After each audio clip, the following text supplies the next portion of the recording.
Hello, आप सबको मेरा नमस्कार, स्वागत है मेरे चैनल ऑन ट्रेंडिंग एजुकेशन में। दोस्तों, आज हम लेके आए हैं क्लास 8 की हिस्ट्री, जिसमें मॉडर्न हिस्ट्री कंप्लीट हो गई है। ये किसी भी एग्ज़ाम के लिए बहुत ज़्यादा इम्पोर्टेंट होगा। एक-एक लाइन का मैंने एमसीक्यू फॉर्मेट निकाला हुआ है, तो आप लोग शुरू से लेकर के अंत तक ज़रूर देखें। जिनको भी इसके पीडीएफ के बारे में बात करना है, 6 से 12 तक की पीडीएफ अवेलेबल हो चुकी है हिस्ट्री की। एकदम 9000 प्लस क्वेश्चन्स होंगे उसमें, आपको मिल जाएगा। इस नंबर पे आप व्हाट्सएप कर सकते हैं। चलिए सेशन को शुरुआत करते हैं अपने स्टार्ट चैप्टर नंबर 1 से। चैप्टर नंबर 1 है आपका कैसे, कब, कहाँ, ठीक है? पहला क्वेश्चन है इतिहास का संबंध किन बातों से होता है? तो इतिहास का संबंध ऑप्शन नंबर बी अतीत और उसमें आए परिवर्तनों से। जेम्स रेनेल को भारत का नक्शा तैयार करने का कार्य किसने सौंपा था? तो वो सौंपे थे रॉबर्ट क्लाइव उस समय थे। ऑप्शन नंबर बी इसका सही जवाब है। क्वेश्चन नंबर थर्ड आपके सामने है। क्या है क्वेश्चन नंबर थर्ड? कि जेम्स रेनेल के द्वारा पहला नक्शा कब तैयार किया गया था? तो ये तैयार किया गया था 1782 में, 1782 में। रेनेल किस देश का था? तो रेनेल कहाँ का रहने वाला था?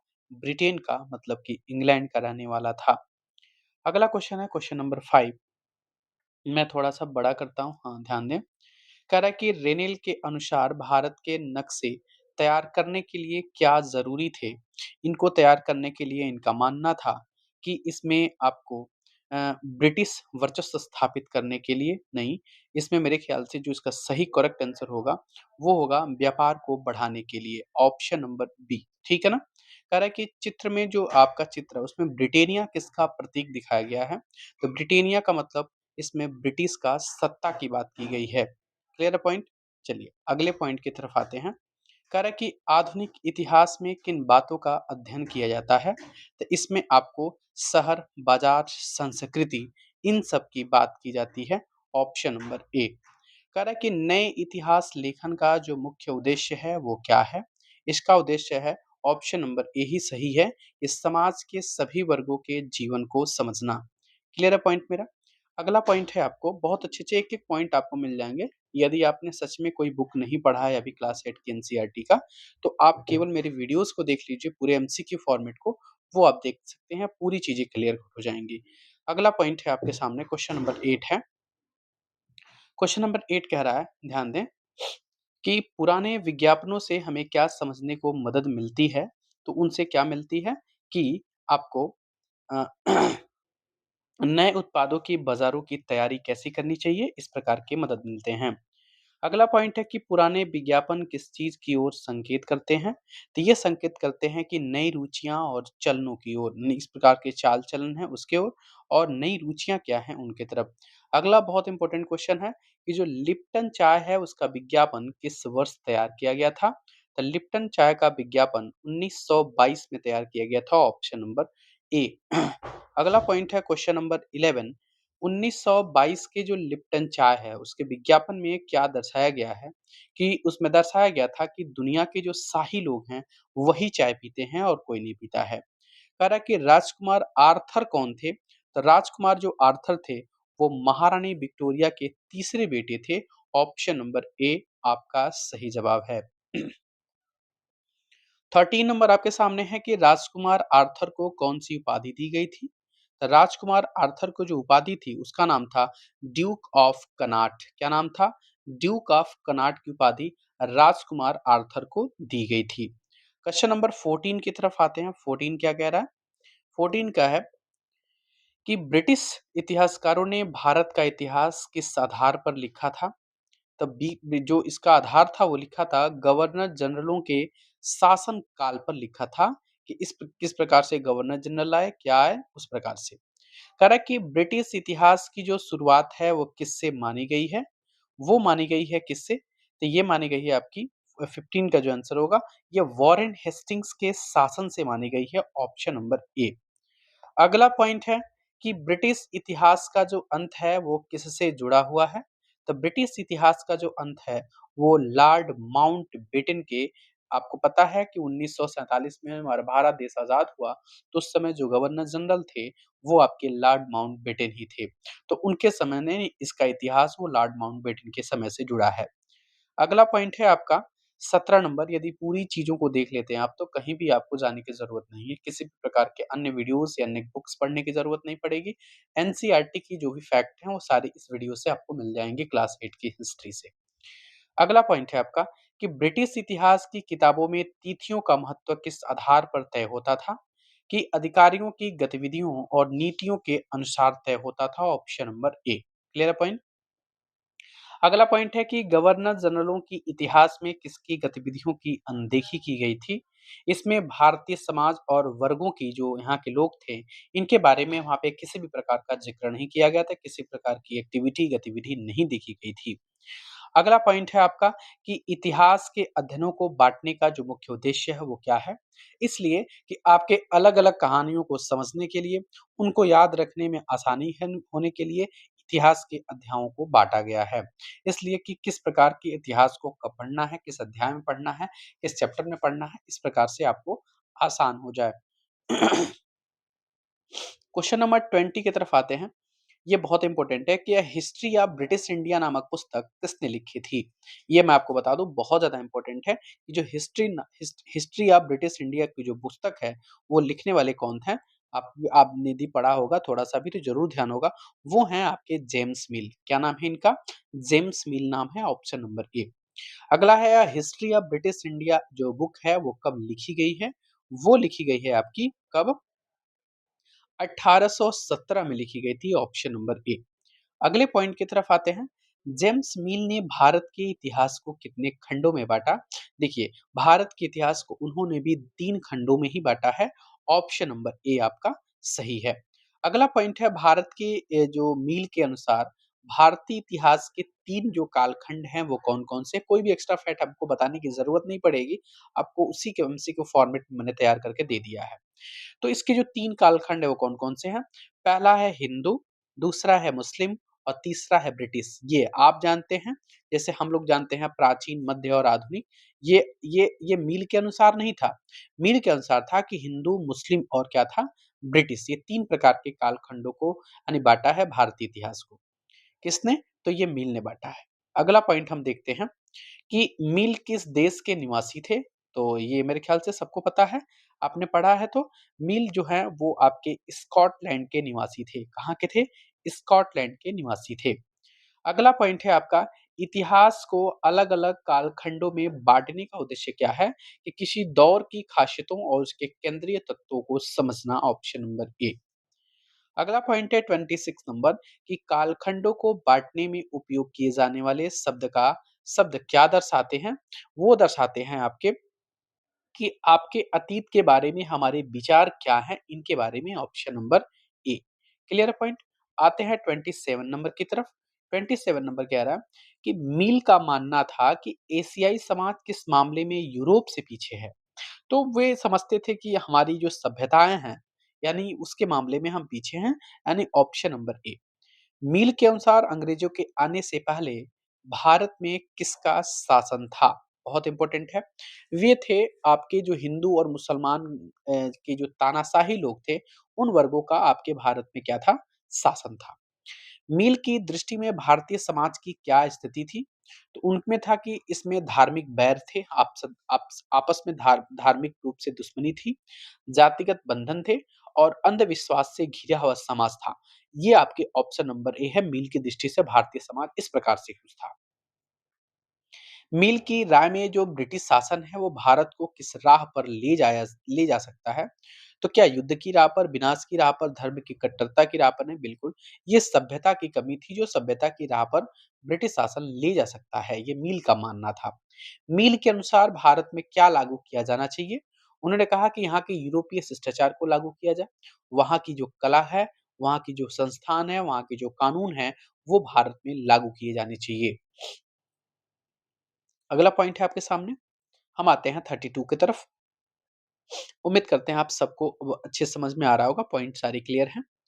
अगला पॉइंट कह रहा है कि मील ने अंग्रेजों को क्या सुझाव दिया था? इन्होंने सुझाव दिया था कि भारत के पूरे भूभाग पर कब्जा कर ले। ये मील भाई का सुझाव था। कह रहा है कि अगला पॉइंट है, मील के अनुसार अंग्रेजों की जो मदद के बिना भारत कैसा था? कैसा इसलिए था, उनका मानना था कि कभी भी प्रगति नहीं कर सकता है। यानी ऑप्शन नंबर ए। 34 नंबर की तरफ आते हैं कि अंग्रेजी शासन को किसका प्रतीक माना गया है? ये माना गया है किसका? प्रगति और सभ्यता का। उनके उनके मतलब देख-रेख में प्रगति और सभ्यता का आपका प्रतीक माना गया है। अगले पॉइंट की तरफ हम बढ़ते हैं। अगला पॉइंट कहता है आपका 35 नंबर कि अंग्रेजी शासन काल जो है, अंग्रेजी शासन काल को मिल ने कैसा बताया था? तो अंग्रेजी शासन काल को मिल ने जो बताया था, अंग्रेजी शासन काल से पहले के काल को, तो उन्होंने अंधकार के दौर के रूप में बताया था, ऑप्शन नंबर ए। भारतीय इतिहास को इतिहासकार सामान्यतः किन 3 कालों में बाँटे हुए हैं? अब मील की बात नहीं हो रही है, मील की तो बात समझ ली है हिंदू, मुस्लिम और ब्रिटिश, लेकिन जो भारतीय इतिहासकार हैं, उनको प्राचीन, मध्यकालीन और आधुनिक इतिहास में बाँटा है।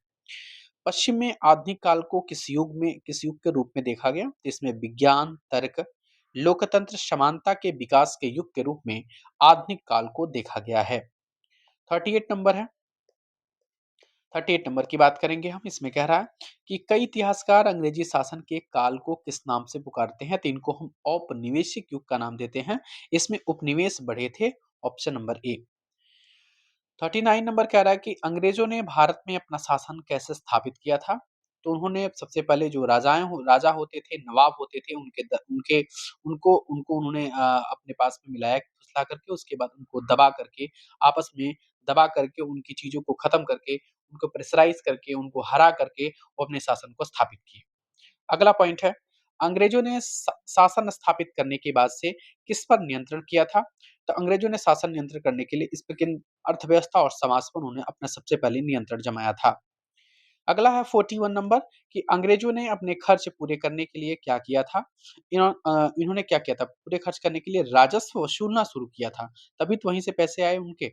अगला पॉइंट है 42 नंबर, कह रहा है 42 में कह रहा है कि अंग्रेजों ने अपनी ज़रूरत की चीज़ें कैसे खरीदी थी?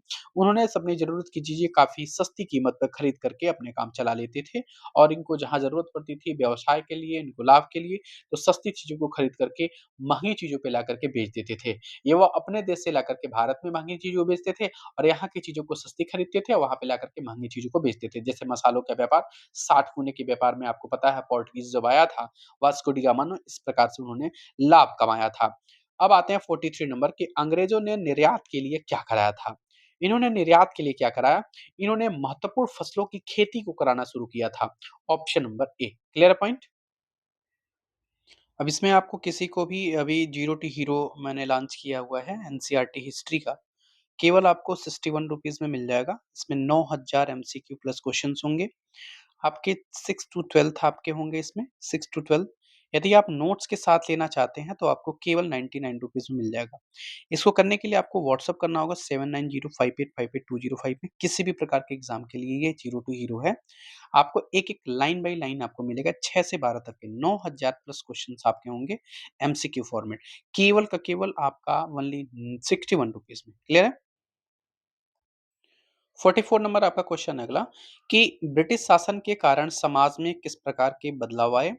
उसमें मूल्य मान्यताओं में बदलाव आए, रीति-रिवाज आपके बदले, आपके पसंद और नापसंद आपकी चीज़ें भी बदली। ऑप्शन नंबर ए आपका सही जवाब है। 45 नंबर है कि जब एक देश दूसरे देश के दबदबे से राजनीतिक, आर्थिक, सामाजिक और सांस्कृतिक बदलाव आते हैं, तो उसे हम क्या कहते हैं? इसी को तो बोलते हैं औपनिवेशीकरण। क्या बोलते हैं? औपनिवेशीकरण। इसका नाम क्या है? Option number A.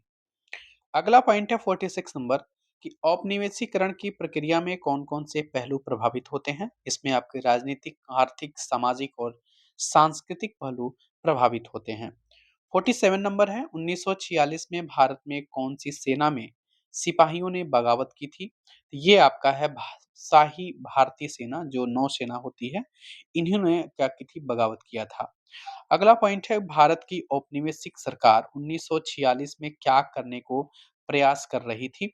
जो आपके नौसैनिक बगावत थे, उनको कुचलने का प्रयास कर रही थी, ऑप्शन नंबर ए।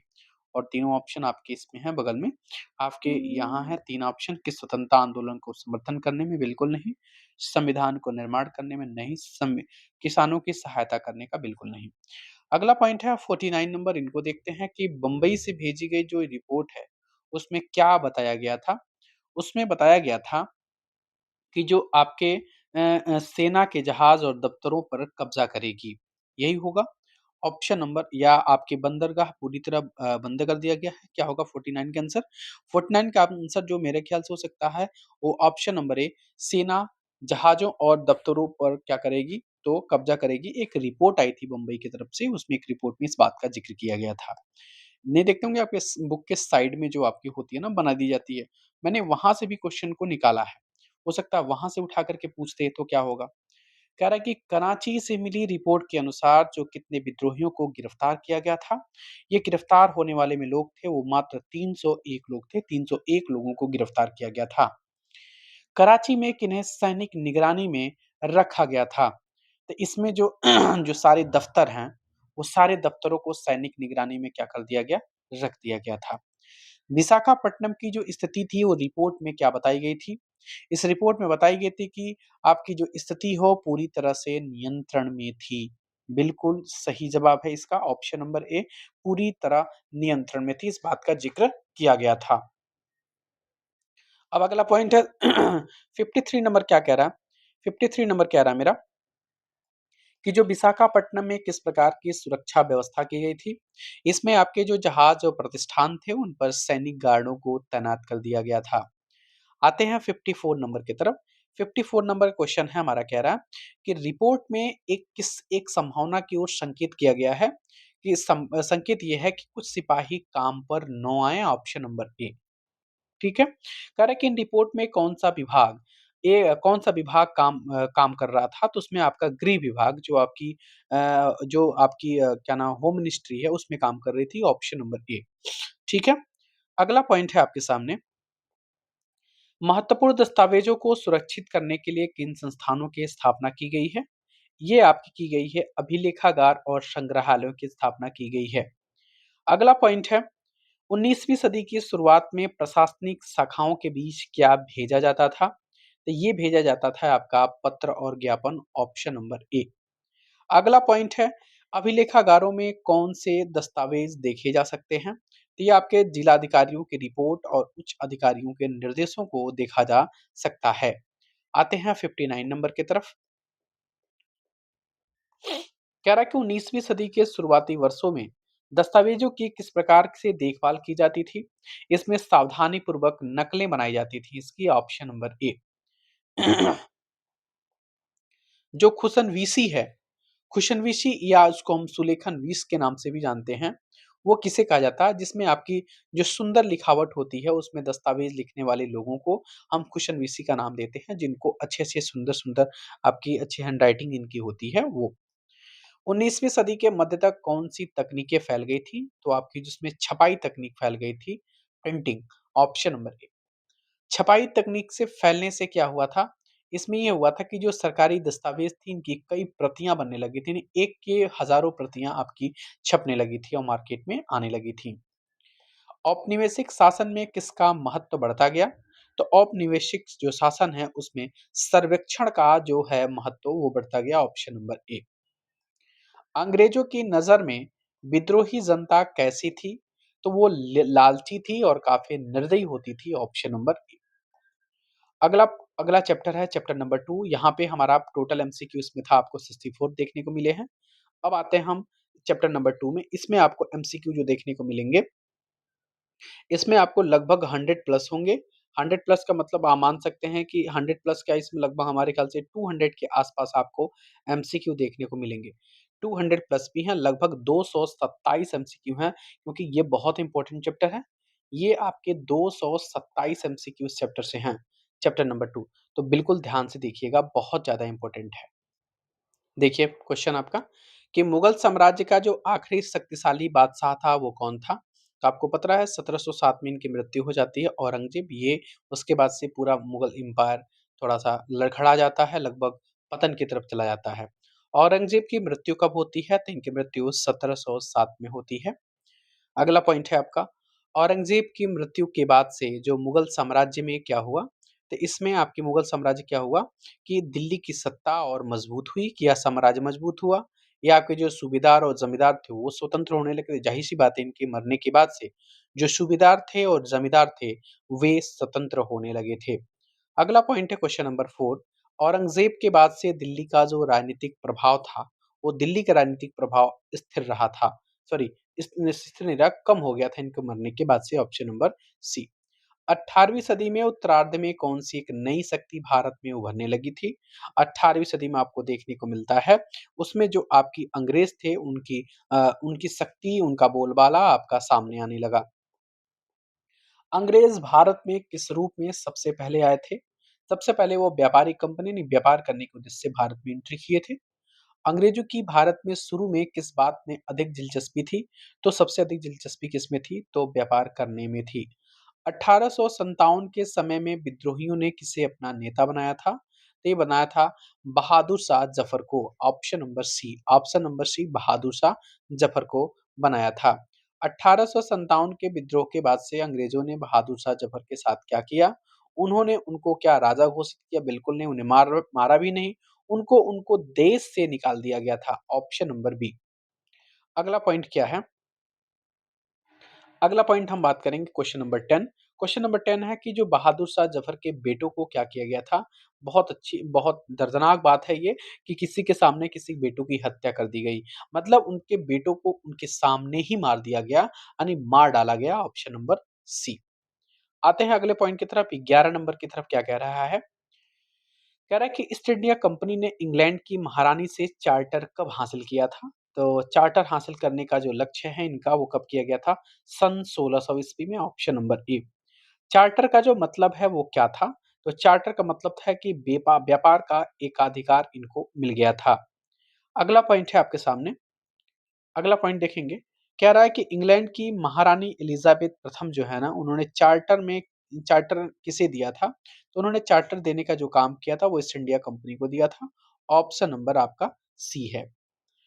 14 नंबर कह रहा है कि ईस्ट इंडिया कंपनी का मुख्य उद्देश्य क्या रहा था? तो इनका केवल का केवल उद्देश्य व्यापार करना और उनके ये जो उनके प्रॉफिट कमाना था, यानी मुनाफा कमाना था। ऑप्शन नंबर बी इसका सही जवाब है। 15 नंबर है कि ईस्ट इंडिया कंपनी को किससे प्रतिस्पर्धा का डर नहीं था? इनको क्या डर नहीं था? इनको डर था कि भारतीय व्यापारियों से। बिल्कुल। इनको क्या था कि भारतीय व्यापारी हैं, ये बहुत भोले-भाले हैं, हमको स्पर्धा का डर केवल यूरोपीय देशों से जो व्यापारी आते थे उनसे डर था। इसलिए ऑप्शन नंबर आपका सी आपका सही जवाब। उनको अरब के व्यापारियों से डर था, यूरोप के देशों से, दूसरे अंग्रेजी कंपनियों से डर था, लेकिन भारत के व्यापारियों से इनको किसी भी प्रकार का डर नहीं था। अगला पॉइंट है कि वास्को डी गामा जो है 16 नंबर, कि भारत कब पहुंचा है? तो आपको पता है 1498 में पहुंचा है। 17 नंबर की तरफ आते हैं। 17 नंबर क्वेश्चन कह रहा है कि वास्को डी गामा किस देश का यात्री है? तो वो पुर्तगाल का था। Option number B. 18 नंबर है, पुर्तगालियों ने भारत में अपना ठिकाना कहाँ बनाया था? तो पुर्तगालियों ने अपना जो ठिकाना है वो बनाने का काम किया था कहाँ पे? गोवा में। Option number B. अगला पॉइंट है 17 नंबर, हम देखते हैं। 17 नंबर कह रहा है कि 17वीं शताब्दी की 19 नंबर, 17वीं शताब्दी की शुरुआत में हिंद महासागर में व्यापार की संभावना किसने तलाशनी शुरू की थी? तो ये तलाशने का शुरू का काम जो किया था वो थे आपके डच। Option number B. अगला पॉइंट हम देखते हैं।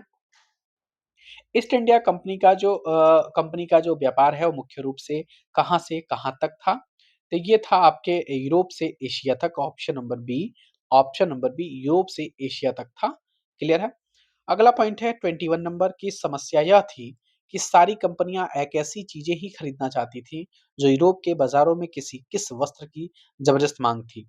मतलब एक ही चीज़ें क्या खरीदना चाहती थी? वे चाहती थी कि जो बारीक सूती कपड़े हैं, उनकी डिमांड बहुत ज़्यादा थी और सभी के सभी कंपनियाँ इसी चीज़ को खरीदना चाहती थी। अगला है 22 नंबर। 22 नंबर की बात करें हम, ये क्या कह रहा है कि भारत में बारीक सूती कपड़े के अलावा अलावा किन वस्तुओं की यूरोप में बहुत भारी माँग थी? तो आपको पता है मसाले बहुत ज़्यादा वहाँ पे माँग थी, भारी माँग थी। मसालों का काली मिर्च, आपकी लौंग, इलायची और दालचीनी। Option number A. अगला है 23 नंबर कह रहा है कि यूरोपीय कंपनियों के बीच में बढ़ती जो प्रतिस्पर्धा है उसका परिणाम क्या था? उसका परिणाम था ये था कि आपका कि भारतीय बाज़ारों में वस्तुओं की कीमतें घटी नहीं, ये नहीं होगा। इसका जो सही है कि वस्तुओं की कीमतें बढ़ी और उसका जो मुनाफ़ा था वो क्या था? घटा था। अगला पॉइंट है, व्यापारिक कंपनियों के फलने और फूलने का एकमात्र रास्ता क्या था? अपनी प्रतिस्पर्धा कंपनियों को खत्म करना। एक ही रास्ता था कि जो उनसे प्रतिस्पर्धा करता था, उनको क्या कर दे, वो खत्म कर दे। अगला पॉइंट है, बाजारों पर कब्जा करने की होड़ ने किसकी शुरुआत कर दी थी? तो कंपनियों के बीच में लड़ाइयां शुरुआत कर दी थी, ऑप्शन नंबर बी। 26 नंबर है, 17वीं और 18वीं सदी में कंपनी एक दूसरे के साथ क्या करती थी? तो एक दूसरे की जहाज को ले आकर के जो समुद्र में जैसे पाते थे, जो मजबूत होता था, वो एक दूसरे के जहाज को डुबो देता था। थर्ड 27 नंबर की बात करें हम, 27 नंबर कह रहा है कि जो आपके व्यापारिक चौकियों को सुरक्षित रखने के लिए क्या किया जाता था? तो उनको किलेबंद किया जाता था, मतलब उनको चारों तरफ से किले लगा करके, दीवार लगा करके बड़े-बड़े रूप से उनको बंद कर देते थे। 28 नंबर है कि व्यापारिक गतिविधियों के कारण स्थानीय शासकों से क्या होने लगा? तो ये होने लगा था आपका स्थानीय शासकों से, क्या था इसका जो सही आंसर है, ये आपस में टकराव होने लगे थे। करा कि कंपनी के लिए व्यापार और राजनीति को अलग करना, अलग रखना क्यों मुश्किल हो गया था? क्योंकि व्यापार हथियारों की मदद से चल रहा था। आपको पता है ना? क्योंकि जिसके पास ताकत थी, वो व्यापार कर रहा था और जिसके पास ताकत हो गई, वही राजनीति में आपके आना उनके लिए काफ़ी आसान था। इसलिए ऑप्शन नंबर बी इसका सही जवाब है। आते हैं 30 नंबर की तरफ। ईस्ट इंडिया कंपनी की जो पहली इंग्लिश फैक्ट्री है, कब स्थापित की जाती है? आपको पता है 1651 में, ऑप्शन नंबर सी इसका सही जवाब है। कह रहा है कि कंपनी की पहली इंग्लिश फैक्ट्री कहाँ स्थापित की गई थी? ये की गई थी हुगली नदी के किनारे, ऑप्शन नंबर बी। 32 नंबर की बात करें हम, कुछ समय कंपनी के व्यापारियों को क्या कहा जाता था? उस समय कंपनी के व्यापारियों को जो कहा जाता था, वो उसको फैक्टर बोलते हैं। क्या बोलते हैं? व्यापारियों को हम बोलते हैं फैक्टर, का नाम देखिए आ गया ना, फैक्टर, ऑप्शन नंबर सी याद रखिएगा। कंपनी में किस वस्तु को रखा जाता, फैक्ट्री में जो है किस वस्तु को रखा जाता था? तो जो निर्यात होने वाली चीजें थी, यानी यहाँ से दूर भेजने वाली चीजें होती थी, उनको बोलते हैं, उनको रखा जाता है। 34 नंबर है, कह रहा है कि कंपनी ने व्यापार के विस्तार के लिए किसे फैक्ट्री के आसपास बसने के लिए प्रेरित किया? जो आपके सौदागर और व्यापारी थे, उनको क्या करता था, कंपनी के पास बसना होता था, ऑप्शन नंबर बी। क्लियर है पॉइंट? आते हैं 35 नंबर की तरफ। कंपनी ने इस आबादी के चारों ओर किला बनाना कब शुरू किया था? ये आपका जो काम है वो शुरू करने का किला वाला, वो 1660 में शुरू होता है, ऑप्शन नंबर बी। 2 साल बाद कंपनी ने मुगल अफसरों को रिश्वत देकर कितने गांवों की जमींदारी ली थी? 3 गांवों की जमींदारी ली थी। आपके मिलेगा अगले पॉइंट में कि 3 गांव कौन कौन से थे। कंपनी के द्वारा खरीदे गए गांव में से कौन सा गांव बाद में कोलकाता बना था? ये बहुत इंपॉर्टेंट पॉइंट है, कौन था? आपका जो गाँव है वो है आपके कालीकाता, कालीकाता आगे चल कर के कोलकाता बना था। ठीक है ना? 38 नंबर की तरफ बढ़ते हैं, 38 नंबर क्या कह रहा है? ये है क्वेश्चन आपका कि अब कलकत्ता को किस नाम से जाना जाता है? वो उसको बोलते हैं कोलकाता। अगला पॉइंट है, कंपनी ने मुगल सम्राट औरंगजेब से कौन-सा विशेष अधिकार प्राप्त किया था? ये किया था बिना शुल्क को व्यापार करने का अधिकार सौंपा था। 18वीं सदी की शुरुआत में कंपनी का जो टकराव है वो किससे बढ़ गया था? तो बंगाल के नवाबों से बढ़ा था, ऑप्शन नंबर बी। औरंगजेब की मृत्यु के बाद से बंगाल के नवाब अपने क्या दिखाने लगे थे? क्या दरियादिल दिखाने लगे थे? नहीं, अपनी वो ताकतें दिखाने लगे थे और वे कब्जा करना चाहते थे, ऑप्शन नंबर बी। मुर्शिद कुली खान के बाद से बंगाल को जो नवाब है वो कौन बना है? तो मुर्शिद कुली खान के बाद से अलीवर्दी खां बना है, ऑप्शन नंबर सी। ठीक है। 43 नंबर की बात करें हम, 43 नंबर है, सिराजुद्दौला से पहले जो बंगाल का नवाब है वो कौन था? तो सिराजुद्दौला से पहले बंगाल का नवाब अली वर्दी खान है, ऑप्शन नंबर बी। 44 नंबर की तरफ आते हैं। 44 नंबर कह रहा है क्वेश्चन कि बंगाल के नवाबों ने कंपनी को क्या देने से मना कर दिया था? तो कंपनी को व्यापार की रियायतें, क्या कर वसूली का अधिकार? मेरे ख्याल से तो कर वसूली का जो अधिकार है, उनको देने से उन्होंने मना कर दिया था। या व्यापार में जो रियायत है, मेरे ख्याल से जो सटीक आंसर है वो यही बनेगा कि जो व्यापार में रियायतें नहीं, व्यापार में जो छूट था, उनको देना उन्होंने बंद कर दिया था, मना कर दिया था। कह रहा है कि कंपनी को किस अधिकारी से वंचित किया गया था, किस अधिकार से? तो कंपनी को जो सिक्का ढालने का अधिकार है ना, उनसे वंचित कर दिया गया था, ऑप्शन नंबर ए। 46 की बात करें हम, नवाबों ने कंपनी की किस गतिविधि पर रोक लगा दिया था? इन्होंने किलेबंदी की जो किलेबंदी की कर रहे थे, किला को चारों तरफ से क्लोज़ करके अपने अपने वश में कर रहे थे, उसको अपने में कब्ज़ा कर रहे थे। उन्होंने इसकी पे पाबंदी लगा दिया था, ऑप्शन नंबर बी।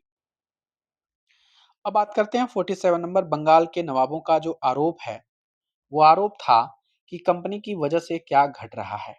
ये कंपनी की वजह से राजस्व वसूली घट रहा है, option number B. Company tax चुराने को क्यों तैयार नहीं थे? तो इसलिए तैयार नहीं थे क्योंकि उसे घाटा हो रहा था, ऑप्शन नंबर ए। क्या हो रहा था? घाटा हो रहा था। 49 नंबर की बात करें, 49 नंबर कह रहा है कि कंपनी के अफसरों ने नवाबों के साथ क्या किया था? तो कंपनी ने अफसरों के साथ उनके साथ अपमानजनक व्यवहार किए थे, ऑप्शन नंबर सी। अगला पॉइंट है, कंपनी का दावा था कि व्यापार तभी फल फूल सकता है जब क्या हटा लिया जाए, जब उस पर से जो आपके जो कर हैं वो करों को हटा लिया जाए, तब जाकर के आपके कंपनी को आपके जो मुनाफे हैं वो हो सकते हैं। कर बोल से नहीं, कर की बात नहीं, वहां पे शुल्क लगाए गए थे ना, शुल्क थोड़ा सा डिफरेंस है। शुल्क, यदि शुल्क को हटा लिया जाए तो कह रहा है कि कंपनी को व्यापार फैलाने के लिए किस चीज की आवश्यकता महसूस हुई थी?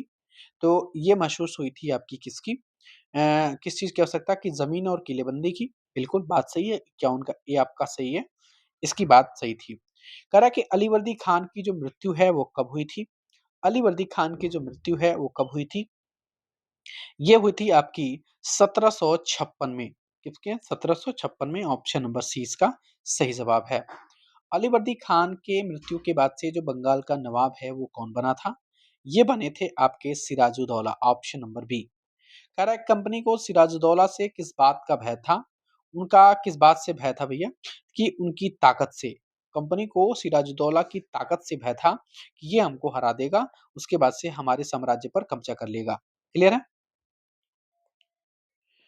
कंपनी कैसी नवाब बनाना चाहती थी? तो वो चाहती थी कि कठपुतली। कठपुतली का मतलब होता है कि वो अपने हाँफने के अकॉर्डिंग वो राज चलाए, लेकिन ज़िम्मेदारी दूसरे के कंधों पर। सिराजुद्दौला ने कंपनी को क्या करने का आदेश दिया? उन्होंने किलेबंदी और राजनीतिक दखल को उन्हें क्या कर दिया? बोल दिया कि इसकी आप क्लोज़ करें, बंद करें, किलेबंदी बंद करें, राजनीतिक दु दखल देना है उसको बंद कर दें। 57 नंबर है कि नवाब ने कंपनी को किसका भुगतान करने को कहा था? तो इसका जो सही आंसर है वो है राजस्व। क्या? राजस्व। मैं आपको बता दूं,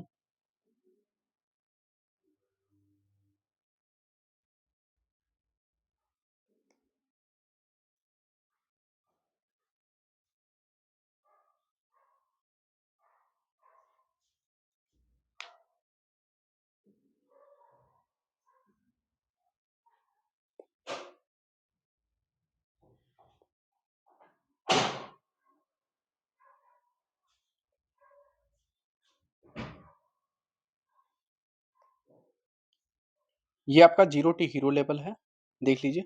61 रुपीज ओनली प्राइस है। 9000 MCQ प्लस मिलेंगे आपको। आपको इस नंबर पे व्हाट्सअप कर सकते हैं, ले सकते हैं। यदि हम नोट्स के साथ लेना चाहते हैं, शॉर्ट नोट्स के साथ, तो केवल 99 में मिल जाएगा। अगला पॉइंट है कि कंपनी ने किसको भुगतान करने को कहा था? हमने बताया था राजस्व को भुगतान करने की बात कही थी। सिराजुद्दौला ने कितने सिपाहियों के साथ इंग्लिश फैक्ट्री पर हमला किया था? तो ये किए थे लगभग 30,000 सिपाहियों के साथ, ऑप्शन नंबर सी। सिराजुद्दौला ने किस स्थान पर स्थित इंग्लिश फैक्ट्री पर हमला किया था? तो कासिम बाजार नामक जगह पे, आपके बंगाल में, ऑप्शन नंबर बी। नवाब की सेना ने अंग्रेजी जहाज़ों के साथ क्या किया? नवाब ने अंग्रेजी जो जहाज़ थे उनके साथ क्या व्यवहार किया था? तो ये आपको ऑप्शन नंबर इसका जो है वो सही आंसर है। उन्हें डुबो दिया, बिल्कुल नहीं, जला दिए भी नहीं होगा। आपका जो सही जवाब है इसका, उनको अपने घेरे में ले लिया था, मतलब उनको घेर लिया था। ठीक है ना? ऑप्शन नंबर सी। 61 नंबर की तरफ देखते हैं। कह रहा है कि सिराजुद्दौला ने इंग्लिश फैक्ट्री पर हमला करने के बाद से किस दिशा में बढ़े थे? तो किस दिशा में बढ़े वो आगे? तो इसका जो सही आंसर है आपका, वो है आपका कलकत्ता की ओर बढ़े थे, ऑप्शन नंबर सी। कह रहा है कि कलकत्ता पर सिराजुद्दौला के कब्जे की खबर सुनकर मद्रास से किसे भेजा गया था? तो आपको पता ही है कौन आया था, तो रॉबर्ट क्लाइव आया था, option number B. Robert Clive ने प्लासी के मैदान में सिराजुद्दौला के खिलाफ युद्ध कब लड़ा था? तो वो आपको पता है 1757 में प्लासी का युद्ध लड़ा है, ऑप्शन नंबर सी। प्लासी के युद्ध में सिराजुद्दौला का हार का जो मुख्य कारण था वो क्या था? वो था जो मीर जाफ़र है उनकी गद्दारी करना, या ये मेरे ख़्याल से यही सही ऑप्शन है कि जो मीर जाफ़र है उन्होंने गद्दारी कर दिया था। उन्होंने साथ नहीं दिया था सिराजुद्दौला का, इसलिए वो युद्ध हार गए थे। मीर जाफ़र की टुकड़ियों ने युद्ध में क्या किया था? उन्होंने युद्ध में हिस्सा ही नहीं लिया था, ऑप्शन नंबर सी। आते हैं हम 66 नंबर की तरफ। कह रहा है कि रॉबर्ट क्लाइव ने मीर जाफ़र से क्या वादा किया था? कि उन्हें बंगाल का नवाब बनाया जाएगा, ऑप्शन नंबर बी। उसके बाद है आपका 67 नंबर। 67 नंबर क्वेश्चन कह रहा है कि आपका प्लासी की जो जंग है उसका महत्व क्या है? ये इसका महत्व ये है कि भारत में यह कंपनी की सबसे बड़ी जीत थी, ऑप्शन नंबर बी। कह रहा है कि प्लासी की जंग के बाद से सिराजुद्दौला का क्या हुआ? उन्हें उसी युद्ध में मार दिया गया, ऑप्शन नंबर सी। सिराजुद्दौला के मृत्यु के बाद से बंगाल का नवाब कौन बना है? तो ज़ाहिर-सी बात है, उनके बाद से आपके मीर जाफ़र बनते हैं, ऑप्शन नंबर बी, जिनको कठपुतली नवाब बताया गया था, अंग्रेज़ों के द्वारा बनाया गया था इनको। प्लासी के बाद से कंपनी का जो मूल उद्देश्य था, वो क्या था? वो तो व्यापार तो फैलाना तो था ही, लेकिन सबसे बड़ा उनका था कि शासन को चलाना। क्या था? शासन चलाना इनका उद्देश्य बन गया। ऑप्शन नंबर जो इसका ए है, वो सही जवाब है। 71 नंबर है कि कंपनी किसी राज्य को सीधे अपने कब्जे में क्यों नहीं लेना चाहती थी? इसलिए नहीं लेना चाहती थी कि उनको क्या था? उनको इस बात से डर था, केवल डर नहीं था, क्योंकि डर नहीं था उसको, इसलिए नहीं क्योंकि वो बहुत ज़्यादा मतलब किसी रिस्पॉन्सिबिलिटी को नहीं लेना चाहते। मैं आपको पहले बताया, वो ज़िम्मेदारी से भागते थे, क्योंकि वो शासन की ज़िम्मेदारी नहीं चाहते थे। अगला पॉइंट है कठपुतली नवाब कंपनी की किस बात की हमेशा क्यों नहीं मानते थे? क्योंकि उन्हें जनता के सामने सम्मान को बनाए रखना पड़ता था। Option number B. Mir Jafar ने कंपनी का विरोध किया, तो कंपनी ने क्या किया? कंपनी ने क्या किया? मीर जाफर को हटा दिया और उसके बाद से उनके जगह पे मीर कासिम को वहाँ का नवाब बना दिया। Option number B. बक्सर का युद्ध कब लड़ा गया है? ये सबको पता होगा। बक्सर का युद्ध 1764 में लड़ा गया है। Option number B. बक्सर की जो लड़ाई है, उस लड़ाई में मीर कासिम का क्या हुआ था? बक्सर की लड़ाई में उन्हें बंगाल से बाहर कर दिया गया, या वो जीत गए? नहीं, बिल्कुल नहीं। ऑप्शन नंबर 20 का सही जवाब है कि उसे बंगाल से बाहर कर दिया गया था। बक्सर की लड़ाई के बाद से दोबारा नवाब किसे बनाया गया? मीर कासिम को हटा करके फिर से मीर जाफर को वहां का नवाब बनाया गया। 76 नंबर है। अच्छा, 76 हो गया ना। 77 नंबर। 77 नंबर कह रहा है कि बक्सर के बाद नवाबों को हर महीने कंपनी की कितने रुपए रकम देनी थी। देखिए डिपेंड, ये अलग-अलग चीज़ें थी, लेकिन इसमें जो 5 लाख है, 5 लाख रुपए उनको हर महीने देने पड़ते थे, ऑप्शन नंबर बी, ठीक है? अब आते हैं 78 नंबर की तरफ। 78 नंबर क्या कह रहा है कि कंपनी ने अपने सैनिक खर्च और व्यापारिक ज़रूरतों के लिए उन्होंने उन्हें क्या चाहिए? तो उन्हें आपके और ज़्यादा पैसे की ज़रूरत थी, तो और पैसे चाहिए उनको, ऑप्शन नंबर बी। देखिए मैंने एक-एक लाइन को पढ़ा है, एक-एक लाइन का मैंने एमसीक्यू निकाला है कि आप यदि मान लीजिए कोई बच्चा नहीं सच में पढ़ा है, तो उसके साथ धोखा ना हो और वो सभी चीज़ें कवर अप कर ले यहाँ से। मीर जाफ़र की मृत्यु कब हुई है? अब मीर जाफ़र की जो मृत्यु हुई है, वो आपको 1767 में हुई है, 1767 में। मीर जाफ़र की मृत्यु के बाद से जो क्लाइव है उन्होंने क्या घोषणा किया? उन्होंने ये घोषणा किया अब यहाँ का नवाब खुद ही होगा, यहाँ पे खुद ही बनना पड़ेगा, अब कोई भी नवाब यहाँ का नहीं होगा, ऑप्शन नंबर बी। मुगल सम्राट ने 1765 में कंपनी को क्या अधिकार दिया है? तो उन्होंने कंपनी को क्या अधिकार दिया कि बंगाल की दीवानी नियुक्त किया था, ऑप्शन नंबर बी। अगला पॉइंट है दीवानी मिलने से कंपनी को क्या लाभ हुआ है? तो दीवानी मिलने से कंपनी को क्या लाभ होता है? उनको लाभ जो हुआ व्यापार कम हो गया, बिल्कुल नहीं, ये नहीं है सही आंसर। आपका जो सही आंसर है आपका, देखते हैं। हाँ, बंगाल के राजस्व संसाधनों पर नियंत्रण मिल गया था, ऑप्शन नंबर बी। दीवानी मिलने से पहले कंपनी भारत के में सामान किसके बदले खरीदती थी? ब्रिटेन से लाए गए जो सोने और चांदी थे उसके बदले खरीदती थी, ऑप्शन नंबर बी। अगला पॉइंट है आपका ब्रिटेन से सोने की निकासी कब कम होने लगी थी? तो ये आपकी जो कम होना शुरू हुआ था, वो बक्सर की जंग के बाद से। और आपको बक्सर की लड़ाई आपको पता ही है कब हुआ था? 1764। अब बक्सर कहाँ पड़ता है? तो बिहार में पड़ता है। रॉबर्ट क्लाइव ने भारत में कितनी संपत्ति अर्जित की थी? तो रॉबर्ट क्लाइव ने जो संपत्ति अर्जित की थी वो क्या ही दहाई, सैकड़ा, हज़ार, 10,000, लाख। मतलब 4,01,02 पाउंड की संपत्ति अर्जित की थी। रॉबर्ट क्लाइव पहली बार भारत कब आया था? बहुत इंपॉर्टेंट पॉइंट है। ये आया था 1765 में, ऑप्शन नंबर सी। अगला पॉइंट है, जब रॉबर्ट क्लाइव भारत आया तब उसकी आयु कितनी थी? तो उसकी आयु मात्र 18 वर्ष थी, ऑप्शन नंबर सी।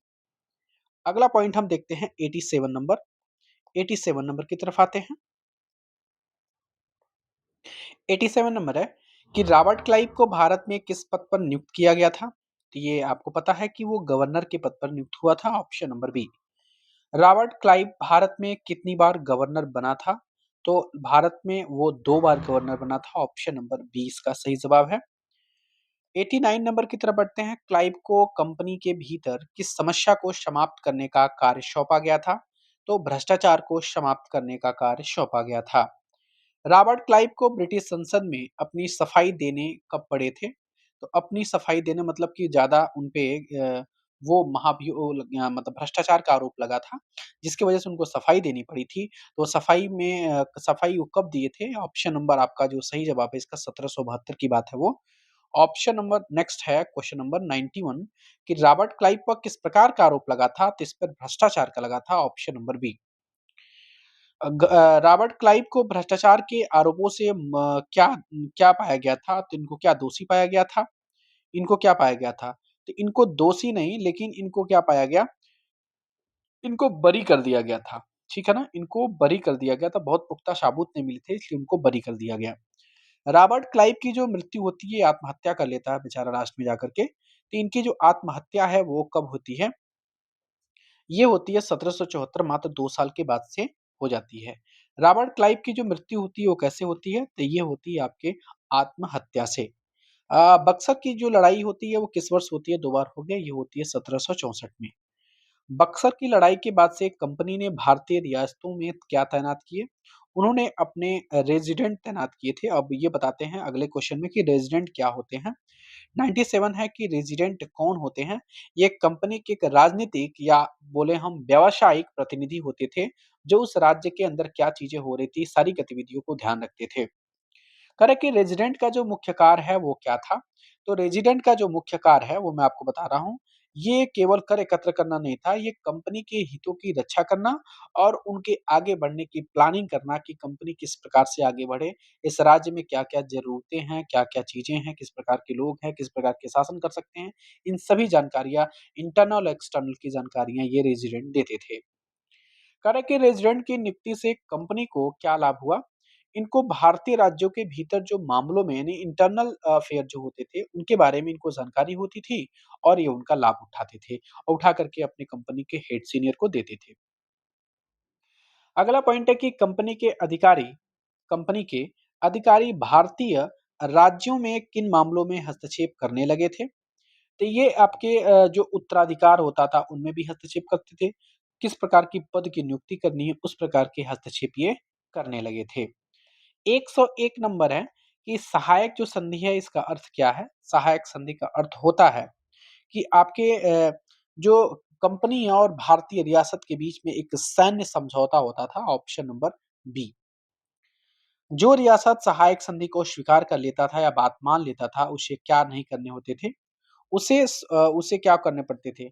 उसे कर वसूली या स्वतंत्र सेनाएँ, किस प्रकार की चीज़ें नहीं करनी पड़ती थी।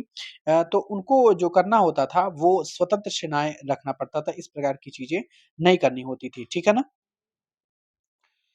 अगला पॉइंट है सहायक संधि की नीति को लागू करने वाला जो गवर्नर जनरल है, बहुत इंपॉर्टेंट पॉइंट है ये, वो कौन था? ये लॉर्ड वेलेज़ली था। कौन है? लॉर्ड वेलेज़ली। अब आते हैं 104 नंबर की तरफ। कह रहा है कि अवध के नवाब को 1801 में अपना आधा इलाका कंपनी को क्यों सौंपना पड़ा था? ये सहायक सेना का खर्च न चुका पाने के कारण इसको आधा सौंपना पड़ा था, ऑप्शन नंबर आपका बी। सहायक संधि के अंतर्गत अपनी किन क्षेत्रों पर नियंत्रण पाई? तो आपका ये पाई थी अवध और हैदराबाद के कुछ भागों पर नियंत्रण पाया था, ऑप्शन नंबर बी। सहायक संधि की नीति का जो मुख्य उद्देश्य था वो क्या था? कि भारतीय शासकों पर अप्रत्यक्ष रूप से नियंत्रण स्थापित करना, ऑप्शन नंबर बी। बहुत दिमागी गेम था ये। अगला पॉइंट है मैसूर राज्य के किस शासक ने 1761 से 1782 तक शासन किया था? बहुत इंपॉर्टेंट पॉइंट है। ये आपका जो इसका सही आंसर है वो है Haider Ali, option number B. अगला पॉइंट आपके सामने है, टीपू सुल्तान ने किस अवधि में शासन किया था? तो टीपू सुल्तान ने जो शासन किया था, वो किस अवधि में किया था?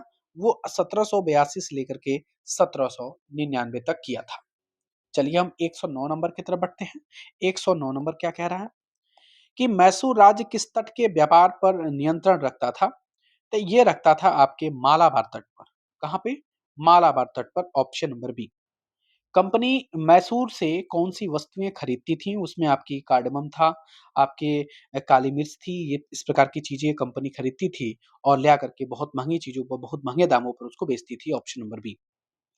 टीपू सुल्तान 1785 में टीपू सुल्तान ने किन वस्तुओं के निर्यात पर रोक लगा दिया था? तो वो चंदन की लकड़ी, काली मिर्च और इलायची, इस पर उन्होंने रोक लगा दिया था। 112 नंबर देखते हैं। अगला पॉइंट कह रहा है 112 नंबर में कि जो टीपू सुल्तान है उन्होंने कंपनी के विरुद्ध किस देश के व्यापारियों से घनिष्ठ संबंध बना कर रखे थे? तो वो थे फ्रांस। फ्रांस से उनका संबंध काफ़ी अच्छा था और सैनिक उन्होंने इसकी अपनी सैन्य सैन्य संगठन में भी सुधार किया था इनका हेल्प लेकर के। अगला पॉइंट है कि टीपू सुल्तान ने अपनी सेना का जो आधुनिकीकरण किस सहायता से किया है? वो फ्रांसीसियों की मदद से किया है, option number B. Tipu Sultan को किस उपनाम से जाना जाता है? तो इनको किस उपनाम से जाना जाता है? आप देखते हैं, इनको बोलते हैं शेर-ए-मैसूर, ऑप्शन नंबर आपका बी सही जवाब है। 116 नंबर की बात करें हम, अगला पॉइंट 116 नंबर में है कि अंग्रेजों और मैसूर के बीच कुल कितनी बार युद्ध हुए थे? तो कुल 4 युद्ध हुए थे, ऑप्शन नंबर बी आपका सही आंसर है। 117 नंबर है कि पहला जो मैसूर का युद्ध है वो कब समय उसका काल काल क्या है? तो है 1767 से लेकर के 1769 के बीच में 1767 से 69 तक, क्लियर है? उसके बाद है कि श्रीरंगपट्टनम की जो आखिरी जंग है वो किस वर्ष हुई थी? आखिरी जंग हुई थी 1799 में और इसी समय आपका जो टीपू सुल्तान है वो पराजित हुआ था, मतलब मारा गया और कंपनी को सफलता भी मिली, जो आपको क्वेश्चन नंबर 119 में देखने को मिलते हैं। श्रीरंगपट्टनम की जंग में क्या परिणाम होता है? इसमें कंपनी को सफलता मिलती है और टीपू मारे गए हैं। क्लियर है? अगला पॉइंट है, टीपू सुल्तान की जो मृत्यु हुई है, वो कब हुई है? टीपू सुल्तान की जो मृत्यु हुई है, वो 1799 में हुई है, ऑप्शन नंबर बी। अगला 121 नंबर क्वेश्चन है कि इसमें टीपू सुल्तान की जो मृत्यु है, वो कहाँ पे हुई है? अभी आपने देखा था श्रीरंगपट्टनम में उनकी मृत्यु होती है, ऑप्शन नंबर ए इसका सही जवाब है। अब आते हैं 122 नंबर की तरफ। टीपू सुल्तान की मृत्यु के बाद से जो मैसूर का राजकाज है वो किसे सौंपा गया है? वो एक वाडियार राजवंश था, उनको सौंपा गया था। श्रीरंगपट्टनम की जंग के बाद से मैसूर पर क्या थोप दिया गया? तो मैसूर पर थोपा गया था सहायक संधि, ऑप्शन नंबर बी। ठीक है। अगला पॉइंट हम देखते हैं, 124 नंबर की तरफ चलते हैं। 124 नंबर है कि टीपू के प्रसिद्ध खिलौने जो टीपू का शेर को अब कहाँ पे रखा गया है? वहाँ पे जो आपके ब्रिटिश म्यूजियम लंदन या Victoria and Albert museum London में कहाँ पे रखा गया है? ये भी क्वेश्चन पूछ सकता है। ये है Victoria and Albert museum London में रखा गया है। टीपू के जो जो टीपू का एक शेर था ना, वो खिलौने टाइप का था, उनको रखा गया। अगला है पानीपत का जो तीसरा युद्ध है वो कब हुआ था? तो पानीपत का जो तीसरा युद्ध है वो आपको 1761 में देखने को मिलता है। अगला पॉइंट है, तीसरे पानीपत के युद्ध में मराठा की शक्ति कैसी हो गई थी? मराठा की शक्ति कंप्लीटली रूप से समाप्त हो गई थी, खत्म हो गई थी। ठीक है? 128 नंबर, पानीपत के युद्ध के बाद से मराठों की सत्ता किन-किन के हाथों में बँट गई? तो ये आपकी बटी थी किनके-किनके हाथों में? ये आपके सिंधिया थे, उसमें निज़ाम थे, मीर कासिम था और टीपू सुल्तान था, ऑप्शन नंबर बी। अगला पॉइंट है, मराठा राज्यमंडल कन्फेडरेसी जिसको बोलते हैं का सर्वोच्च मंत्री क्या कहलाता है? इनको हम पेशवा बोलते हैं, ऑप्शन नंबर ए। जो पेशवा है किस प्रकार का प्रमुख होता था? तो पेशवा सैनिक और प्रशासकीय प्रमुख होता था, ऑप्शन नंबर बी। मराठा सत्ता का जो केंद्र था वो कहाँ था? तो मराठा सत्ता का केंद्र पुणे माना जाता है, option number C. Mahadji Scindia और नाना फडणवीस कौन थे? ये एक प्रकार के मराठा योद्धा और राजनीतिज्ञ थे। Option number B. 133 नंबर की तरफ बढ़ते हैं। कह रहा है कि पहला अंग्रेज मराठा जो युद्ध है वो कब हुआ था? ये आपका हुआ था 1782 में। Option number B. पहला अंग्रेज मराठा युद्ध किस संधि के द्वारा समाप्त होता है? वो होता है सालाबाई संधि के द्वारा समाप्त होता है। सालाबाई की जो संधि है इसका परिणाम क्या होता है? इसके परिणाम मतलब कि कोई भी जब संधि हो जाती है इसका मतलब कि किसी भी प्रकार का पक्ष वहां पे नहीं जीत पाता है। ऑप्शन नंबर सी। 136 नंबर की तरफ बढ़ते हैं। दूसरा अंग्रेज मराठा युद्ध कब होता है? दूसरा अंग्रेज मराठा युद्ध 1803 से लेकर के 1805 में होता है। अगला पॉइंट है दूसरे अंग्रेज मराठा युद्ध के बाद से अंग्रेजों ने किन क्षेत्रों पर कब्जा किया था? उसमें आपके उड़ीसा आएंगे, आगरा, दिल्ली, यमुना के कुछ क्षेत्र हैं। इन क्षेत्रों पर अंग्रेजों और मराठा युद्ध के बाद से अधिकार अंग्रेजों का हो गया था। तीसरा अंग्रेज मराठा युद्ध कब होता है? बहुत इंपॉर्टेंट पॉइंट है। ये होता है 1817 से लेकर के 1819 के बीच में। Option number B. अब है 139 नंबर कि तीसरे अंग्रेज मराठा युद्ध का जो परिणाम है वो क्या हुआ था? इसका जो परिणाम है वो है मराठों की सत्ता समाप्त हो गई थी। Option number A. अगला पॉइंट है कि तीसरे युद्ध के बाद से जो पेशवा है उस पेशवा को कहाँ भेजा गया? पेशवा को बिठूर भेजा गया था जो कानपुर के पास पड़ता है। Option number B. पेशवा को बिठूर भेजने के बाद से क्या किया गया? उनको पेंशन पे रखा गया था, उनको कोई भी प्रकार का पद नहीं दिया गया, गिरफ्त नहीं किया गया था, उनको बिठूर पर पेंशन पे रखा गया था। तीसरे मराठा युद्ध के बाद से जो कंपनी का नियंत्रण कहाँ तक फैल गया? कंपनी का नियंत्रण आपके बिंद के दक्षिण के पूरे भूभाग पर फैल गया था। Option number B. सर्वोच्चता की जो नीति है वो किसके नेतृत्व में फैली थी? बहुत इंपॉर्टेंट पॉइंट है ये। सर्वोच्चता की नीति लॉर्ड हेस्टिंग्स के समय में फैली थी। Option number B. कह रहा है कि लॉर्ड हेस्टिंग्स का जो शासनकाल है वो कब से कब तक माना जाता है? इसका शासनकाल 1813 से लेकर के 1823 तक माना जाता है। 145 नंबर कंपनी की सर्वोच्चता नीति के तहत क्या दावा करती थी? उनका दावा यही है कि उनकी सत्ता भारतीय राज्यों के ऊपर है और उनके समान कोई भी अधिकार नहीं है। मतलब उनके समान कोई भी नहीं है। कंपनी की सर्वोच्चता नीति का जो मुख्य उद्देश्य है वो था कि भारतीय राज्यों का अधिग्रहण करना और उन पर अपना नियंत्रण स्थापित करना। Option number B. कित्तूर जो है वो कहाँ है? कित्तूर आपको पता पड़ता है कर्नाटका में। कहाँ पड़ता है? कर्नाटका में कित्तूर पड़ता है। ऑप्शन नंबर आपका बी। वहीं पे इसी क्वेश्चन से रिलेटेड अगला क्वेश्चन है। सॉरी। कित्तूर राज्य की जो रानी है वो कौन थी जिन्होंने अंग्रेजों के खिलाफ हथियार उठाया था? ये थी Rani Chennamma. Option number B. Rani Chennamma थी। रानी चेन्नम्मा को अंग्रेजों ने कब गिरफ्तार किया था? रानी चेन्नम्मा को अंग्रेजों ने 1824 में गिरफ्तार किया था।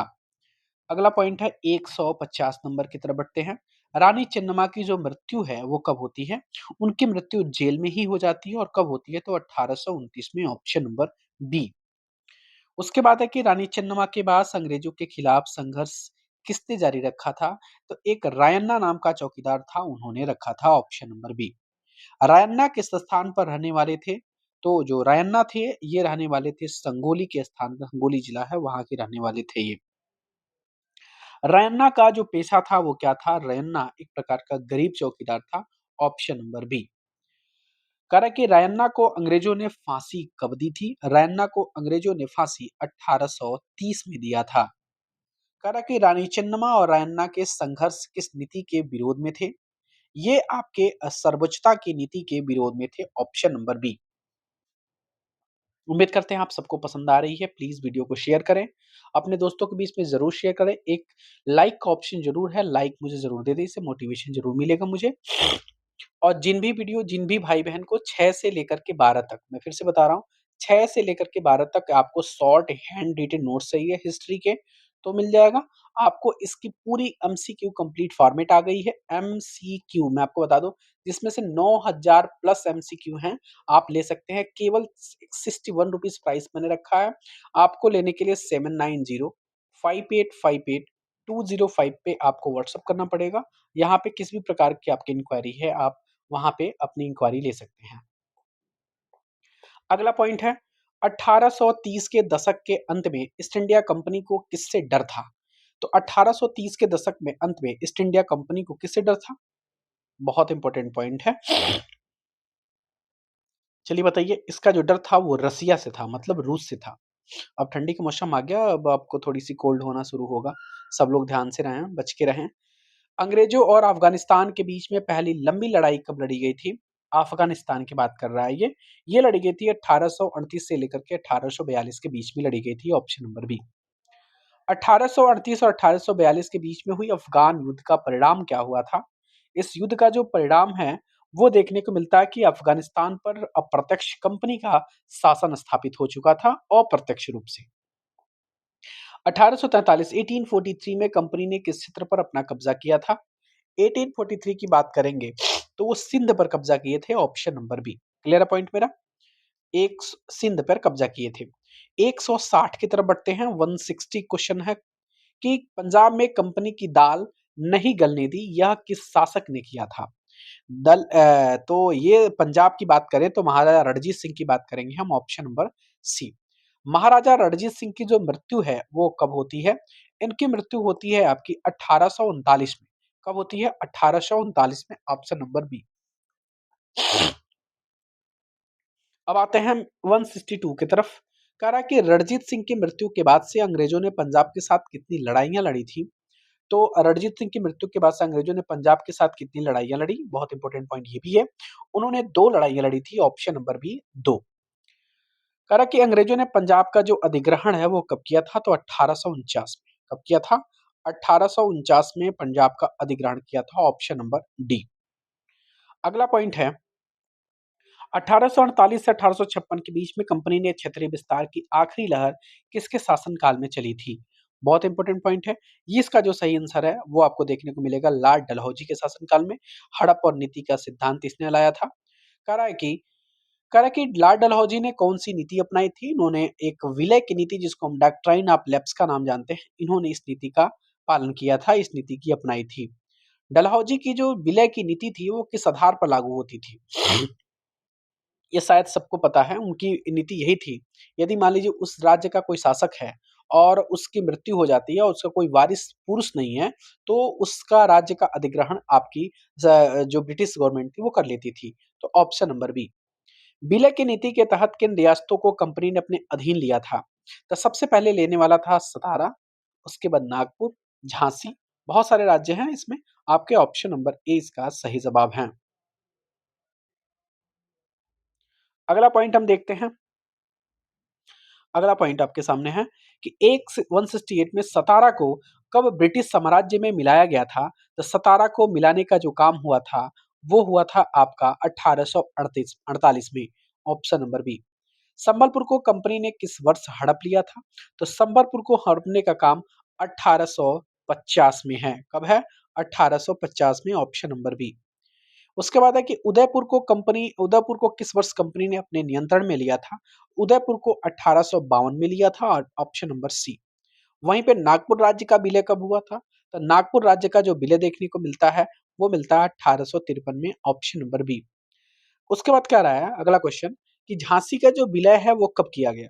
तो झांसी का जो विलय है वो देखने को मिलता है 1856 में। कब देखने को मिलता है? 1856 में, ऑप्शन नंबर डी देखने को मिलता है। क्लियर है? नहीं, नहीं, झांसी का तो 1854 है ना? हाँ, हाँ, अवध है वो।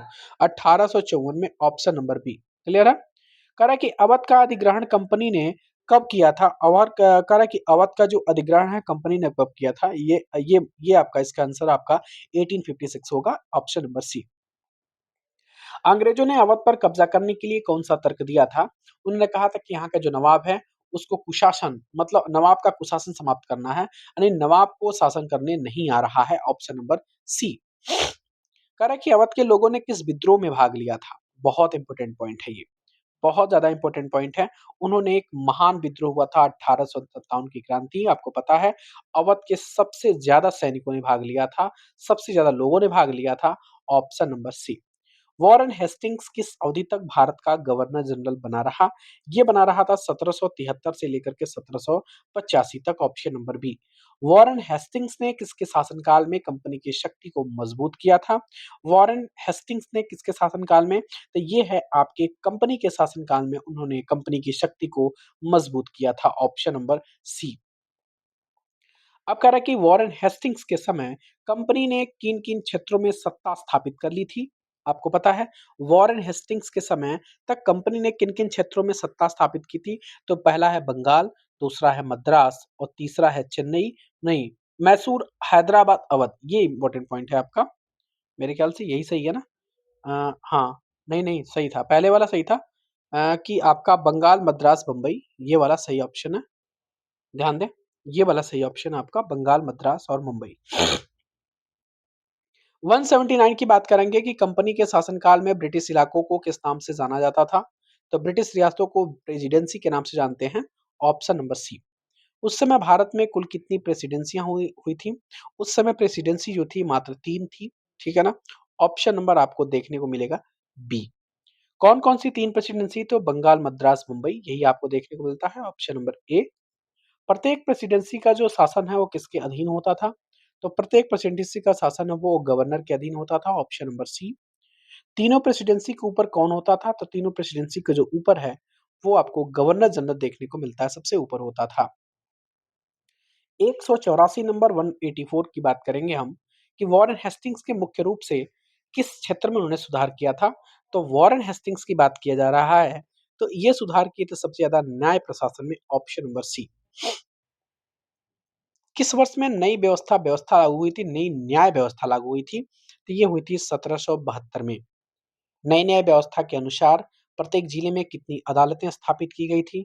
तो प्रत्येक जिले में नई व्यवस्था जो आई थी उसमें 2 जिले आपकी 2 अदालतें आपकी स्थापित हुई थी। दीवानी अदालत का जो प्रमुख है वो कौन होता था? तो दीवानी अदालत का जो प्रमुख होता था वो कौन होता था? वो है कलेक्टर, ऑप्शन नंबर ए। अगला पॉइंट है, दीवानी अदालतों में कानूनों की व्याख्या कौन करता था? तो वो मौलवी और हिंदू पंडित करते थे, ऑप्शन नंबर बी। 188 हो गया, 189 की तरफ चलते हैं हम। कह रहा है फौजदारी अदालतें किसके अधीन थी? तो फौजदारी अदालतें काजी और मुफ्ती के अधीन हुआ करती थी, ऑप्शन नंबर सी उसका सही जवाब है।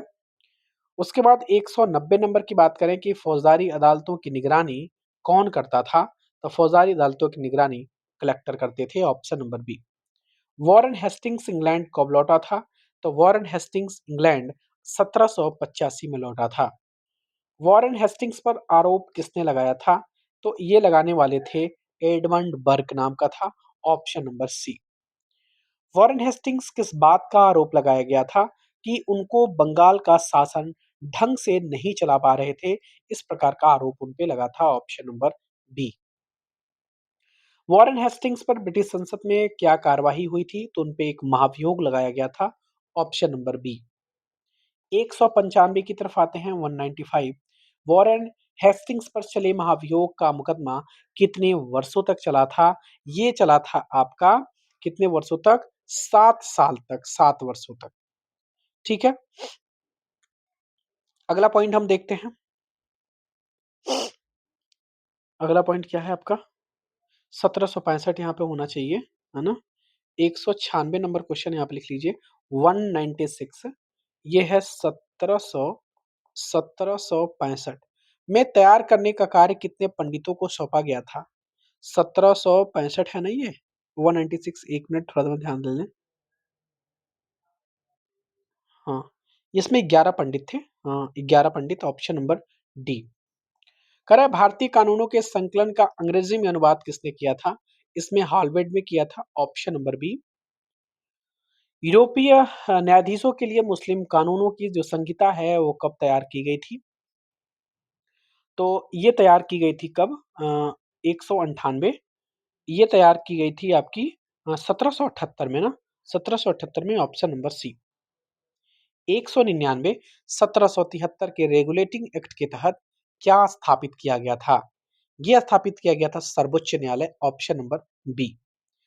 कलकत्ता में किस अपीलीय अदालत की स्थापना की गई थी? तो कलकत्ता में किस अपीलीय अदालत की स्थापना की थी? ऑप्शन आपके सामने है। इसमें किया था सदर निजामत अदालत की स्थापना। ऑप्शन नंबर बी इसका सही जवाब है। 201 की तरफ आते हैं। 201 कह रहा है कि भारतीय जिलों में सबसे बड़ा अधिकारी कौन होता है? तो आपको पता है वो होता है कलेक्टर। कलेक्टर का जो मुख्य कार्य है वो क्या है? तो कलेक्टर का जो मुख्य कार्य है होता था, वो होता था व्यापार पर नियंत्रण करना। अगला पॉइंट अगला पॉइंट है आपका, कंपनी की असली सत्ता किस पर आधारित थी? तो वो आधारित थी सैनिक ताकत पर। किस पे? सैनिक ताकत पर। मुगल फौज का जो मुख्य आधार था वो कौन सी दो टुकड़ियां थी? तो एक था घुड़सवार और दूसरा था पैदल सेना। क्लियर है ना? 204 की तरफ बढ़ते हैं। कह रहा कि मुगल सेना में सवारों की क्या स्थिति थी? तो जो सवार होते थे मुगल सेना में, वे उनका दबदबा रहता था। जो सवार होते थे उनका क्या होता था? तो दबदबा बना रहता था। 205 नंबर की तरफ आते हैं। मुगलों को किस प्रकार की सेना की आवश्यकता महसूस नहीं होती थी? तो ये महसूस होती थी किस प्रकार की? मुगलों की सेना की आवश्यकता महसूस नहीं होती थी। किस प्रकार की? तोपखाने सेना की विशाल पेशेवर पैदल सेना, कौन-सा होगा इसमें? इसका जो सही आंसर है यही है, विशाल पेशेवर पैदल सेना की उनको आवश्यकता महसूस नहीं हुई थी। मुगल सेना के लिए जो पैदल सिपाही होते थे, वो कौन मुहैया कराते थे? तो वो मुहैया कराते थे जो आपके जमींदार होते थे वो। अवध और बनारस की रियासतों में कब पेशेवर सैनिक प्रशिक्षण शुरू किया था? तो ये शुरू किए थे आपके 18वीं सदी में। Option number B. कंपनी ने अपनी सेना में भर्ती का कौन-सा तरीका अपनाया था? तो ये किसानों को भर्ती कर प्रशिक्षण देते थे। यही है ना? ऑप्शन नंबर आपका बी। 209 नंबर है कि अंग्रेज कंपनी को किस नाम से बुलाते थे? तो उनको सिपाही आर्मी के नाम से बुलाया जाता था। Option number B. सिपाही शब्द किस भारतीय शब्द से बना हुआ है? तो सिपाही का मतलब होता है सिपाही। Option number B. 211 नंबर की बात कर रहे हैं, किस दशक के युद्ध में तकनीक में परिवर्तन शुरू हुआ था? तो ये शुरू हुआ था आपका 1820 का दशक था। Option number B. अब उसके बाद पॉइंट है कि 1820 के दशक के बाद से किस टुकड़ी की आवश्यकता कम हो गई थी? तो जो घुड़सवारी जो सॉरी किसकी कम हो गई थी? तो मेरे ख्याल से होना चाहिए इसमें घुड़सवार जो टुकड़ियां होती थी उनकी। ब्रिटिश साम्राज्य किस देशों में भी युद्ध लड़ रहा था? तो बर्मा, अफगानिस्तान और मिस्र में लड़ाइयां चल रही थी इनकी। कंपनी की सेना के सिपाही किस प्रकार के हथियार से लैस थे? तो ये मस्केट और मैचलॉक दो प्रकार से हथियार से लैस थे। अगला पॉइंट है, बदलती युद्ध तकनीक के कारण कंपनी की सेना में किसकी महत्ता बढ़ गई? किसकी महत्ता बढ़ गई थी? इसका जो सही आंसर है वो है तोपखाने की। Option number D. जो मस्केट है वो क्या थी? तो मस्केट एक प्रकार की बंदूक हुआ करती थी। ठीक है ना? मस्केट क्या थी? एक प्रकार की तोड़दार बंदूक थी जो आपकी पैदल सिपाही इसके इस्तेमाल के लिए ले जाते थे। जो मैचलॉक थी, वो मैचलॉक बंदूक की क्या विशेषता थी? इसमें बारूद को माचिस से चिंगारी दी जाती थी। Option number B. अगला पॉइंट है, धर्मशास्त्र किस भाषा में लिखे गए थे? तो धर्मशास्त्र आपको संस्कृत भाषा में लिखे गए थे। ठीक है ना? अगला पॉइंट, ईस्ट इंडिया कंपनी किस रूप में आरंभ हुई थी? इस एक व्यापारिक कंपनी के रूप में आरंभ हुई थी। ईस्ट इंडिया कंपनी किस रूप में विकसित हुई थी? तो किस रूप में विकसित हुई इसकी बात कर रहा है। तो ये भौगोलिक औपनिवेशिक शक्ति के रूप में विकसित हुई। 19वीं सदी की शुरुआत में कौन सी नई तकनीक आने से अंग्रेजों का भारत से संपर्क तेज हो गया था? तो ये संपर्क था आपका टेलीग्राफ जो तकनीक आई थी उससे। उससे आपके क्या हुआ था? भारतीय लोगों से अंग्रेजों का संपर्क बहुत तेज हुआ। 222 नंबर है, भाप से चलने वाले जहाजों से आने से भारतीय पहुंचने में कितना समय लगा था लगभग? तो ये लगा था लगभग 3 हफ्ते, मतलब 21 दिन का समय लगा था। भाप तकनीक के आने से पहले समुद्र के मार्ग से भारत पहुंचने में लगभग कितना समय लगता था? तो ये समय लगता था लगभग आपको देखने को मिलेगा 6 से 8 माह का समय लगता था।